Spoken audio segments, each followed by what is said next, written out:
오늘 요청받은 주제로 설교하는 첫 주입니다. 저도 20년 넘게 설교해 오고 있는데 성도분들로부터 요청을 받아서 설교하는 건 처음이고요. 그 첫 설교가 예정론이 될 줄은 저도 몰랐습니다. 예정론은 굉장히 교리적인 특징이 강하고 신학적인 특징이 강한 주제인데 너무 깊이 있게 신학적으로 들어가는 것은 예배 가운데 설교 말씀으로는 적당하지 않다는 생각이 들어서 최대한 성도분들이 이해하기 쉽도록 설명하는데 초점을 두었습니다. 그러니까 혹시 더 신학적인 문제에 의문이 있거나 집중하고 싶으신 분들은 나중에 제게 따로 연락을 주시면 감사하겠습니다. 예정론이라고 하면 다들 칼뱅을 떠올리죠. 칼빈의 예정론. 장로교의 핵심 교리이기도 하고요. 그런데 이 예정론이라는 개념을 칼빈이 만들어낸 건 아닙니다. 성경에 기록된 것처럼 오늘 본문도 그 중에 하나죠. 사도 바울이 기록하였고 물론 그 외에 다른 본문들도 있습니다. 바울이 주로 기록하였고 초대교회 시대 교부였던 어거스틴이 그 개념을 체계적으로 세웠고 칼빈이 그걸 좀 더 완성시켰다고 보는 게 맞겠죠. 그런데 보통 우리에게 잘 알려져 있는 튤립 교리라는 게 있습니다. 혹시 들어보셨는지 모르겠지만 이 튤립 교리라는 것이 굉장히 널리 알려져 있는데 이 튤립 교리는 사실은 칼뱅 시대에 만들어진 게 아니고 칼빈이 죽고 나서 이 예정론을 반대하는 사람들과의 논쟁을 통해서 나중에 세워진 거예요. 거의 한 50년 가까이 지나서 17세기 초에 세워졌는데 이걸 소개를 안 하고 넘어갈 수는 없으니 간략하게 소개만 해드리도록 하겠습니다. 화면을 한 장 넘겨봐 주세요. 네, 화면이 보이실지 모르겠지만 튤립의 TULIP는 첫 글자를 따서 그렇게 튤립이라고 부르는데요. T는 먼저 전적인 타락을 이야기하는 겁니다. 인간의 자유의지는 이미 아담 이후로 전적으로 타락했기 때문에 하나님의 구원을 받을 수 없다는 거예요. 그러니까 인간의 공로나 어떤 선한 행위로 인해서 구원을 받을 수 없다는 것을 굉장히 강조하는 것입니다. 두 번째 U는 이 영어 약자까지 다 보이시죠? 네, 무조건적인 선택을 이야기하는 것인데 어떤 조건이 달리지 않고 하나님께서 무조건적으로 선택하시는 겁니다. 세 번째는 제한적인 속죄입니다. 이건 예수님의 십자가 구속이 모든 사람들을 위해서 주어지는 게 아니라 하나님께서 미리 예정하신 사람들을 위해서만 주어진다는 그런 거예요. 그리고 네 번째, 거부할 수 없는 은혜는 하나님의 은혜가, 성령의 은혜가 주어지면 사람은 그걸 도저히 거부할 수 없다는 거예요. 그냥 무조건 끌려가게 된다는 것이죠.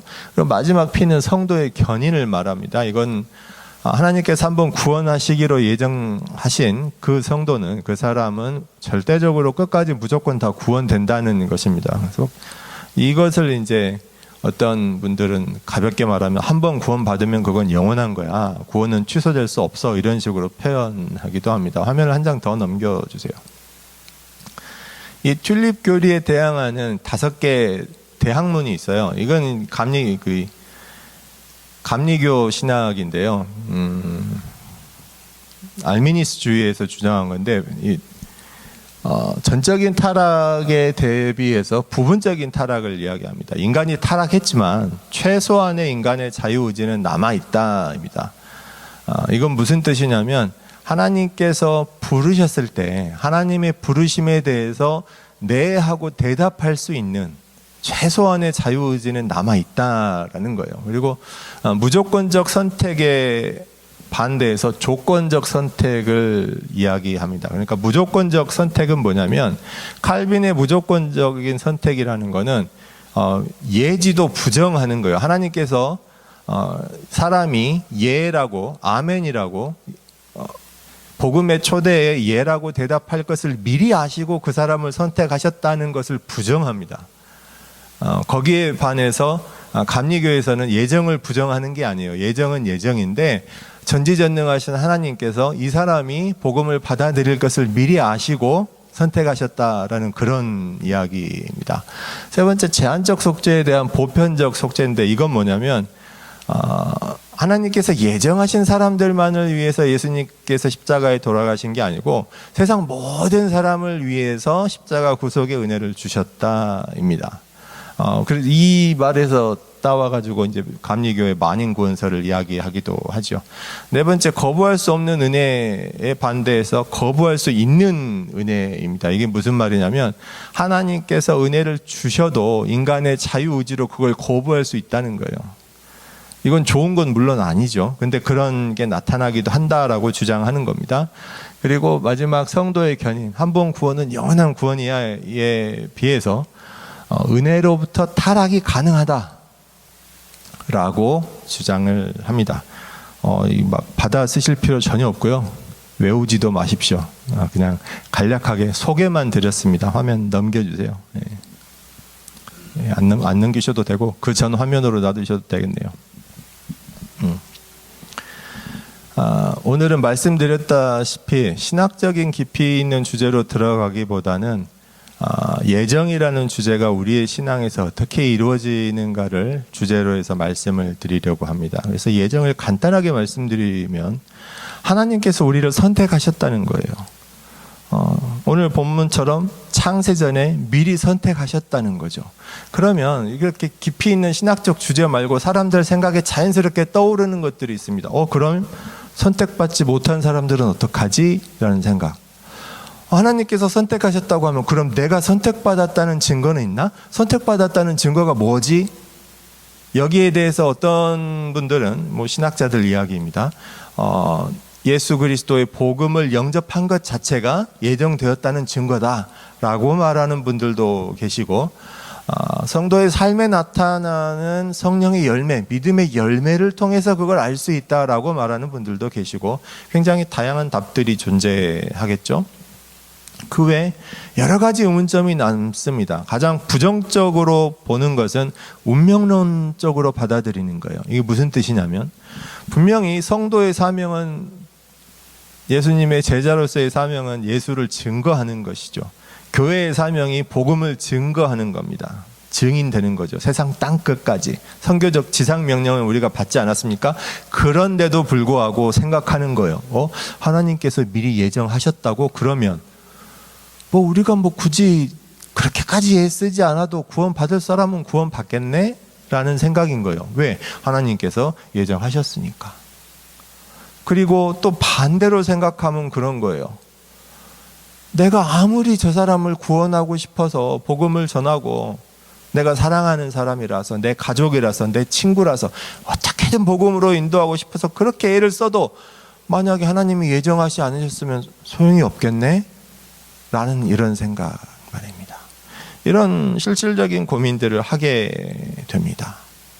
근데 이게 다시 사실은 예정에 대해서 오해하게 되는 거예요. 그런 운명론적인 생각으로 받아들이라고 그렇게 말씀을 주신 게 절대로 아닙니다. 또 칼뱅의 교리 중에서 가장 비판받는 것이 아까 잠깐 언급했던, 하나님께서 이 사람들을 선택하셨으면 나머지 사람들은 선택 못 받았다고? 그럼 이 사람들은 뭡니까? 라고 했을 때 칼빈 신학에서 유기라는 개념을 사용합니다. 다른 쪽에서는 이중예정이라고 말하기도 하는데요. 이게 무슨 뜻이냐면 구원받을 사람을 미리 선택하셨고 또 거기에 더해서 버림받을 사람도 선택하셨다라는 거예요. 이 논리를 확장시키면 어떤 식이 되냐면 하나님께서 아브라함을 선택하셨을 때 그 외의 모든 사람은 버림받은 게 될 수도 있습니다. 아브라함과 사라와 그를 따라갔던 조카 롯을 제외한 다른 친족들은 그럼 버림받은 건가요? 하나님께서 이삭을 선택하셨을 때 그럼 이스마엘은 버림받았을까요? 야곱을 선택하셨을 때 그럼 에서는 버림받은 겁니까? 버림받았다고 생각할 수도 있지만 성경을 잘 보면 이스마엘을 향한, 에서를 향한 하나님의 사랑이 끊어진 게 아니라는 것도 확인할 수 있습니다. 극단적으로 표현하면 하나님께서 모세를 통해서 이스라엘 백성을 구원하려고 하셨는데 그럼 이스라엘 공동체만 선택받은 것이고 나머지 사람들은 그러면 버림받은 것입니까? 쉽게 답할 수 있는 주제는 아니지만 우리가 믿는 신앙으로는, 우리가 믿는 하나님의 사랑으로 비추어 봤을 때는 하나님께서 그 모두를 버리기 위해서 예정하셨다라는 것은 굉장히 조심스럽습니다. 그래서 간략하게 이제 제가 간단하게 다른 교단들의 입장만 제가 소개시켜 드리고 이 신학적인 주제는 마무리를 할 건데요. 이 이중예정 6이라고 하는 이 이중예정을 받아들이는 교단이 사실은 거의 없습니다. 장로교회의 일부분, 그리고 침례교회의 아주 일부분, 개혁침례교회 이쪽 말고는 대부분은 이중예정을 받아들이지는 않아요. 참고로 그 전에 예정론을 정리했던 어거스틴도 이중예정에 대해서 강하게 주장하지는 않았습니다. 아무튼 간단하게 설명을 드리면 지금까지 장로교회 설명을 드렸고 이에 반대되는 감리교회도 설명을 드렸죠. 로마 카톨릭 교회를 보게 되면 카톨릭도 예정을 받아들이기는 합니다. 예정을 받아들이는데 오히려 주장하는 건 교회를 통한 은총을 더 강조해요. 그래서 교회 밖에는 구원이 없다라는 것을 굉장히 강조합니다. 여기서 교회는 로마 카톨릭 교회를 말하는 거예요. 이제 다 모든 교회를 통틀어서가 아니고, 그리고 동방교회의 입장이 있는데요. 동방교회 같은 경우는 오히려 이 예정을 신학으로 발전시키지 않습니다. 이유가 있어요. 왜냐하면 이것은 하나님의 미스터리, 하나님의 신비와 관련된 부분이고 인간의 능력으로 그걸 밝혀내서 해석할 수 없는데 그건 잘못된 길로 가는 거다. 그건 하나님의 신비로 남겨두는 거예요. 인간이 할 수 있는 것은 거기에 대한 응답이다. 하나님의 부르심에 대한 응답이고 협력을 통해서 아름다운 선이 이루어지는 것이지 그걸 신학적으로 분석해야 되는 것이 아니다라는 식으로 이야기를 합니다. 루터교 같은 경우는 오히려 예정을 굉장히 강하게 받아들입니다. 그래서 이중예정, 그러니까 하나님께서 버림받을 자들도 예정하셨다라는 것을 제외하고는 거의 모두 다 비슷하다, 같다라고 보셔도 됩니다. 단지 이제 루터가 예정이라는 것은 성도들을 위로하기 위해서 주신 것이지 하나님께서 성도들에게 두려움을 주고 공포감을 조성하기 위해서 주신 게 아니다. 성도들이 내가 버림받았으면 어떡하지? 이런 마음을 품게 하는 것은 올바르지 않다라는 식으로 주장을 합니다. 그 외에 오순절교회, 순복음교회 계통, 그리고 한국의 성결교회 등은 전부 감리교 신학과 거의 같습니다. 그냥 이 정도로 예정에 대한 말씀을 마무리하고요. 이제 본격적으로 예정이라는 주제가 어떻게 우리 신앙에 영향을 미치는지를 보게 할 텐데요. 일단 예정은 하나님께서 우리를 선택하셨는데 평범한 사람들 가운데 자격 있는 사람들을 골라서, 의로운 사람들을 골라서 선택하신 게 아니라는 겁니다. 그래서 사실은 오늘 본문을 지금 에베소서 1장 말씀이 굉장히 예정에 관한 강력한 말씀이기는 한데 그보다 더 영향력이 표현하기 어렵네요. 더 중요하게 여겨지는 말씀은 뭐냐면 우리가 지난주에 봤던 요한복음 15장 말씀이에요. 예수님께서 내가 참 포도나무라 라고 말씀하시면서 뭐라고 하셨냐면 너희가 나를 택한 것이 아니라 내가 너희를 택했다고 말씀을 하십니다. 근데 이 환경을 잘 생각하셔야 돼요. 제자들이 뭘 잘하고 있을 때가 아닙니다. 뭔가 긍정적인 상황에서 그 말씀을 주신 게 아니라 지금 십자가 구속을 앞두시고 최후의 만찬이 끝나고 제자인 가룟 유다는 자기를 배신하러 나갔고 이제 곧 십자가 고난을 당하셔야 되는데 제자들은 어떻습니까? 그걸 잘 모르고 예수님을 잘 따르겠다고 하고 있는 상황이죠. 근데 예수님은 다 알고 계세요. 이 제자들이 다 무서워서 뿔뿔이 흩어져 도망갈 거라는 걸 알고 계시죠.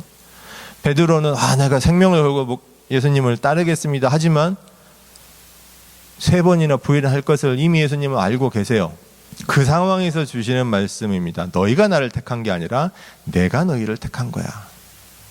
이건 정말 강력한 위로의 말씀이죠. 이게 없었으면 예수님께서 부활하신 후에 물론 그래도 면목이 없었겠지만 감히 예수님을 바라보기 힘들 정도로 정말 면목이 없지 않았을까요? 거기에 대한 굉장히 강한 위로의 말씀으로 주신 겁니다. 칼빈의 예정론을 이해하기 위해서는 그 시대적 배경을 우리가 봐야 되는데요. 여러분 지금 교회 다닌다고 여러분 어디 핍박받는 환경이 아니시죠? 제가 첫 해외 선교를 중남미 멕시코로 갔었는데 거기서 굉장히 특별한 환경을 만났었습니다. 대부분이 이제 카톨릭 교회를 다니는 사람들인데 그 사람들 중에 일부가 한 마을이 개신교회로 개종을 하게 되면 굉장한 핍박을 받아요. 제가 갔던 곳에서도 한 분이 굉장히 많이 아팠는데 그 원주민 상간 마을이라서 병원이 곳곳에 없어요. 그래서 병원을 가려면 마을 두 곳을 지나쳐야 병원을 갈 수 있는데 그 지나쳐야 되는 그 두 마을이 전부 로마 가톨릭 교회에 속한 마을인 거예요. 그래서 그 두 마을에서 통과시켜주지 않는 겁니다. 너는 교회를 배신한 배교자니까 절대 통과시켜줄 수 없어 라고 해서 병원을 가지 못하고 굉장히 아파서 고통 가운데 있는 분을 봤어요. 그런 게 있다는 지식은 있었지만 실제로 만나본 적은 처음이어서 제가 굉장히 큰 충격을 받았던 기억이 납니다. 물론 이게 지금 제가 가톨릭 교회를 비판하기 위해서 하는 이야기는 아니에요. 가톨릭 교회와 개신교회 사이가 지금처럼 이렇게 한국은 좀 더 안 좋은 편이지만 여기 캐나다나 북미 같은 곳에서는 그냥 같은 교회로 인식을 하고 있죠. 이렇게 된 게 사실은 그렇게 오래된 이야기가 아닙니다. 1964년에 제2차 바티칸 공의회라는 게 있었는데 그곳에서 로마 가톨릭이 공식적으로 결정을 한 거예요. 뭐라고 했냐면 분리된 형제라는 표현을 사용합니다. 이게 절대 동등하게 인정하는 건 아니고 개신교회가 좀 부족하기는 하지만 우리가 품어야 될, 같이 안고 가야 될 형제다. 우리에게서 떨어져 나간 분리된 형제다라고 공식 입장을 정리하는 거예요. 그리고 이게 그 이전에 400년, 450년 정도 되는 긴 시간 동안의 박해를 끝내는 놀라운 순간이었죠. 그런데 이게 우리는 그 박해 사실을 잘 알지 못하지만 칼빈의 시대에는 이보다 훨씬 더 심한 일들이 있었습니다.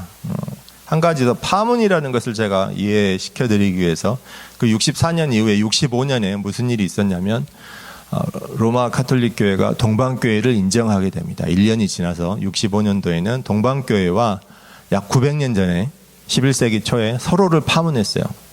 로마 가톨릭 교회는 동방교회를 파문하고 동방교회는 로마 가톨릭을 파문했습니다.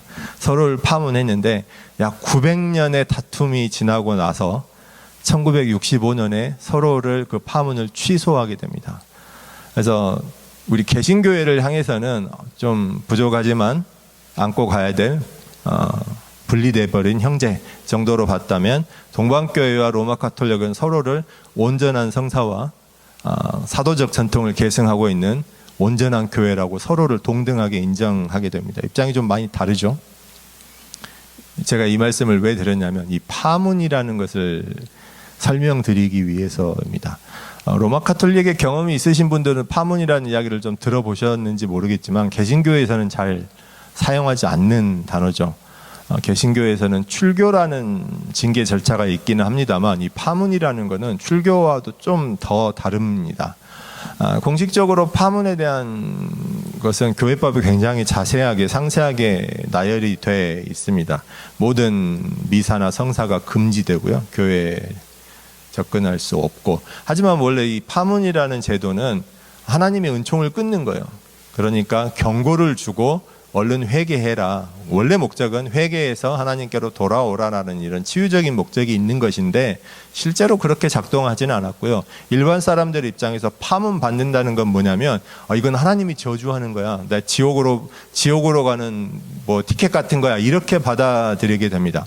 자, 루터 시대에 칼빈 시대에 종교 개혁이 일어났어요. 이미 이들은 다 파문 당했습니다.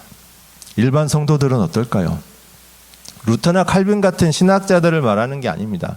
루터는 사제였고 칼빈은 사제도 아니었지만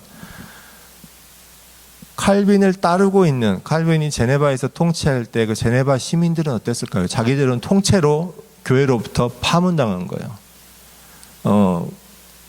교회 법이나 그런 걸 따지지 않고 그냥 그 사람들 입장에서 파문당했네. 그럼 난 이제 지옥 가는 건가? 하나님의 은총도 못 받고 죽어도 장례 예배도 안 치러주겠네? 이런 실질적인 두려움이 닥쳐오는 거죠. 칼빈에게 예정은 어떤 신학적인 필요도 물론 있었겠지만 가장 중요한 건 성도들을 위로하고 지키는 거였어요. 너희는 하나님께서 선택하신 백성이라는 거예요. 너희의 구원은 어떤 공로나 인간의 공로나 행위나 자격으로 받는 게 아니라 하나님의 은혜로 하나님께서 미리 창세전에 선택하셔서 받는 예정이라는 것이죠. 더 강력한 선포는 뭐냐면 하나님께서 예정하신 구원을 감히 인간이 취소할 수 없다는 거예요. 교회의 성도들은 두려움에 떨었죠. 교황이 파문했으니까. 파문당한다는 건요, 사회적인 관계도 다 끊어지는 거예요. 그때는 교회가 사회적 관계의 중심이었으니까요. 그런데 그걸 지켜주는 거예요. 믿음의 방패 같은 것이죠. 하나님이 정하신 구원을 인간이 취소할 수 없어. 그게 교황이 아니라 그 무엇이라도. 사실 이 고백은 바울이나 어거스틴의 고백과도 계속 상통하는 것인데요. 로마서 8장에서 그 절정을 이루게 됩니다. 나중에 그걸 더 보겠는데요. 칼빈뿐만이 아니라 어거스틴도 마찬가지입니다. 어거스틴이 젊은 시절에 굉장히 방탕하게 살았죠. 어머니 모니카가 굉장히 눈물로 많이 기도했던 것들이 역사적인 자료에 많이 남아 있습니다. 근데 어거스틴이 어땠습니까? 어머니 모니카가 그렇게 기도했는데도 여전히 방탕하게 살아갑니다. 그리고 갑자기 회심하게 되죠. 그리고 고백합니다. 내가 하나님을 찾은 게 아니라 하나님께서 나를 찾아주셨다. 한국의 고백록 혹은 참회록이라고 번역된 그 Confessions, 그의 책을 보면 이렇게 되어 있어요. 당신이 나를 찾으셨고 나를 불러주셨고 내 귀를 열어주셨고 내가 주님의 음성을 들을 수 있게 하셨습니다 라고 고백합니다. 이게 그의 회심 고백의 정수예요. 이로부터 그의 예정이 나오는 겁니다. 어거스틴에게 있어서 예정은 철저하게 내가 자격이 없고 방탕하고 죄 가운데 살았는데 하나님이 나를 불러주신 거예요. 나에게 와주신 거예요. 내가 주님의 음성을 못 듣고 어머니가 그렇게 기도해도 방탕하게 살았는데 하나님이 내 귀를 열어주신 거예요. 그리고 내가 주님의 음성을 들을 수 없었는데 들리게 해 주신 거예요. 정말 거부할 수 없는 하나님의 은혜였던 거죠. 그게 사실은 어거스틴 예정의 핵심입니다. 바울은 어떻습니까? 바울이 예정에 관련된 본문이 오늘 에베소서 본문 한 장뿐만이 아닙니다. 그 서신서를 보면 굉장히 여러 곳에 많이 나오게 되는데요. 바울에게는 크게 두 가지 약점이 있었습니다. 바울은 굉장히 자부심이 강한 사람이에요. 보면 자기를 굉장히 나쁜 의미에서가 아니라 자기의 사도로서의 권위를 드러내는 이야기를 몇 번 하게 됩니다. 자기가 베냐민 지파 사람이라는 이야기, 이게 어떤 베냐민 지파가 다른 12지파보다 우월하다가 아니라 예수님 오시기 한 150년 전쯤에 성경에 나오는 모압 지파, 암몬 지파, 에돔 지파, 이 사람들이 전부 유대인으로 편입이 되거든요. 그러니까 지금 바울이 말하는 건 나는 그런 모압이나 암몬 출신이 아니라 정통 12지파 유대인 중에 하나야 라는 거죠. 나는 로마 시민권도 있어 라는 거죠. 그리고 나는 대제사장 율법사로부터 율법 교육도 제대로 다 받은 사람이야 라고 나타냅니다. 나 고난 정말 많이 받았고 죽을 뻔했고 여러 가지 고난 충분히 받았어 라고 다 이야기를 합니다. 심지어 사도 베드로를 만났는데 베드로 잘못하는 거 있길래 내가 질책도 했어 이런 이야기를 하죠. 그런데 그런 바울도 변명할 수 없는 두 가지 약점이 있었는데 하나는 그가 교회와 성도를 핍박했다는 거예요. 이건 그가 어떻게 변명할 수 없는 거였어요. 가장 큰 약점이었죠. 그래서 바울이 고백하죠. 디모데전서에서 내가 전에는 비방자요 박해자요 폭행자였으나 라고 말합니다. 내가 죄인 중에 괴수라라고 고백합니다. 이 첫 번째 약점은 그가 평생 안고 가야 했던 거예요. 근데 두 번째 약점은 사실 약점이라고 할 수 없는데 바울의 잘못이 아닌데 일반 성도들이 보기에 세상 사람들이 보기에 그건 약점이었어요. 뭐냐? 예수님께 선택을 받지 못했다는 거예요. 바울과 동시대에 활동했던 사람들은 예수님의 제자들이거든요. 우리가 성경에서 만나볼 수 있는 베드로, 마태, 야고보, 안드레, 요한 이 사람들이 이때 다 있었고, 바울이 활동할 때 교회의 성도들이 베드로도 만나볼 수 있고, 또 베드로와 가장 친하고 함께 동역했던 바나바도 만나볼 수 있고, 이 사람들은 다 예수님께 선택받은 사람들이잖아요. 예정이라는 관점에서 보면 이 사람들은 예수님의 선택을 받고 예수님과 함께 하면서 예수님께 직접 훈련을 받고 예수님께 말씀을 받아서 사도로서 삼아지고 제자가 된 사람들이고, 바울은 그렇지 못한 거죠. 여기에 대한 변명을 하려면 바울도 이야기할 수 있죠. 나 다메섹으로 가는데 예수님이 나를 직접 불러주셨어. 예수님이 그때 나한테 정말 하늘의 비밀을 보여주셨어 라고 고백할 수 있겠죠. 그런데 바울은 조금 다른 이야기를 합니다. 그게 뭐냐? 바로 오늘 말씀이에요. 창세전에 하나님께서 나를 선택하신 거예요. 그리스도 안에서. 예수님께서 이 땅에 오셔서 선택하신 그 차원의 이야기가 아니라 훨씬 더 깊이 있는 차원에서 정말 신비한 말씀을 우리에게 선포하는 거예요. 창세전에 하나님께서 그리스도 안에서 나를 선택하셨다. 심지어 우리라는 단어를 사용하시죠. 우리를 선택하셨다. 이게 무슨 뜻입니까? 바울만을 그렇게 선택하신 것이 아니라 예수 그리스도를 구주로 영접하고 믿음으로 고백하는 모두를 하나님께서 창세전에 그리스도 안에서 선택하셨다라는 겁니다. 이게 바울의 신앙 고백입니다. 그리고 우리를 향한 초청이에요. 오늘 6절 말씀에서 아주 명확하게 밝혀지는 게 있습니다. 예정이 목적이죠. 은혜의 영광을 찬송하는 것입니다. 예정이라는 것이 하나님께서 우리를 어떻게 구원하시지? 신학적으로 분석하는 게 중요한 게 아니라 내가 하나님을 만나고 내가 하나님의 복음을 알고 하나님의 은혜를 알고 하나님의 사랑을 경험한 그 경험을 통해서 고백하는 거예요. 하나님께서 나를 불러주셨구나. 하나님께서 나를 선택하셨구나. 이런 찬송과 신앙 고백이 되는 것입니다. 아까 잠깐 말한 것처럼 이 찬양은 로마서 8장에서 절정을 이루게 되는데요. 화면을 한 장 넘겨봐 주십시오. 네, 35절에서 이렇게 고백하죠. 누가 우리를 그리스도의 사랑에서 끊으리요? 환난이나 권고나 박해나 기근이나 적신이나 위험이나 칼이랴. 정말 위대한 고백이라고 생각합니다. 이처럼 위대한 신앙 고백이 없어요. 그리고 38절, 39절에 다시 나옵니다. 내가 확신하노니 사망이나 생명이나 천사들이나 권세자나 현재일이나 장래일이나 능력이나 높음이나 깊음이나 다른 어떤 피조물이라도 우리를 우리 주 그리스도 예수 안에 있는 하나님의 사랑에서 끊을 수 없으리라. 사실은 이 말씀이 또 예정을 확증하는 가장 강력한 근거이자 가장 강력한 신앙 고백이자 찬양이기도 합니다. 이게 어떻게 나오느냐? 바로 화면 한 장 더 넘겨주세요. 그 위 29절에 보면 이렇게 나와요. 하나님이 미리 아신 자들을 또한 그 아들의 형상을 본받게 하기 위하여 미리 정하셨으니 이는 그로 많은 형제 중에서 맏아들이 되게 하심이니라. 또 미리 정하신 그들을 또한 부르시고 부르신 그들을 또한 의롭다 하시고 의롭다 하신 그들을 또한 영화롭게 하셨느니라. 하나님께서 우리를 부르시고 부르신 우리를 의롭다 하시고 의롭다 하신 우리를 영화롭게 하신 거예요. 이게 예정의 핵심입니다. 그래서 아래와 같은 신앙 고백이 나오는 거예요. 누가 우리를 그리스도의 사랑에서 끊으리요? 그 누구도 끊을 수 없다라는 신앙 고백. 우리 모두가 하나님께 드릴 수 있기를 축복드립니다. 바울에게 있어 예정은 자격 없는 나를 향한 하나님의 사랑에 고백하는 것이었고, 어거스틴에게 있어서 예정은 정말 자격 없는 자신에게 찾아오신 하나님, 나를 불러주신 하나님, 내가 죄 가운데 알아듣지 못했는데 내 귀를 열어주시고 주님의 음성을 듣게 하신 그 은혜였습니다.